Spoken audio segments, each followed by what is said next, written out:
নোয়াখালী সদর উপজেলা কালাদ্রাপ ইউনিয়নের অগ্নিকাণ্ডে রহিম মাঝির বাড়ির সবকিছু পুড়ে ছাই হয়ে গেছে। শনিবার ২০ সেপ্টেম্বর দিনগত রাত ৯টার দিকে উপজেলার কালাদ্রাপ ইউনিয়নের ৪ নম্বর ওয়ার্ডের উত্তর শুল্লকিয়া এলাকায় এ অগ্নিকাণ্ড ঘটে। রহিম মাঝের বাড়িতে ৪ জন ফ্যামিলি বসবাস করেছেন। এ সময় বাড়ির আসবাবপত্র, ধান, চাল, নগদ টাকা, স্বর্ণালঙ্কার সহ সবকিছু পুড়ে যায়। এতে প্রায় ৪ লক্ষ টাকার ক্ষতিগ্রস্ত হয়েছে বলে জানান। গ্যাস সিলিন্ডার বিস্ফোরণ থেকে আগুনের সূত্রপাত হয়েছে পরিবারের সদস্যরা জানিয়েছেন। রহিম মাঝির বাড়িতে আগুনের খবর শুনে তৎক্ষণিক পরিষদের চেয়ারম্যান শাহাদাতুল্লাহ সেলিম রাতে তাদের বাড়িতে ছুটে যান। একনল অ্যাডভান্সড হাইজিন সোপ, এবার জীবাণু ধুলাবালি ঘাম ক্লিন বোল্ড। খবর পেয়ে রবিবারের সকালে ঘটনাস্থল পরিদর্শন করেন উপজেলা নির্বাহী কর্মকর্তা ইউএনও হোমায়রা ইসলাম।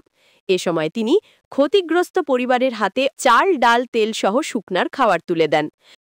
ইউএনও হোমায়রা ইসলাম বলেন, অগ্নিকাণ্ডে রহিম মাঝের ৪টি ফ্যামিলির ঘরসহ আসবাবপত্র, নগদ টাকা, ধান, চাল, স্বর্ণালঙ্কার সবকিছু পুড়ে গেছে।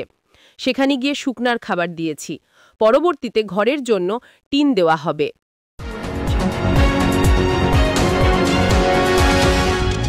এনকে টেলিভিশন, নোয়াখালীর কথা বলে।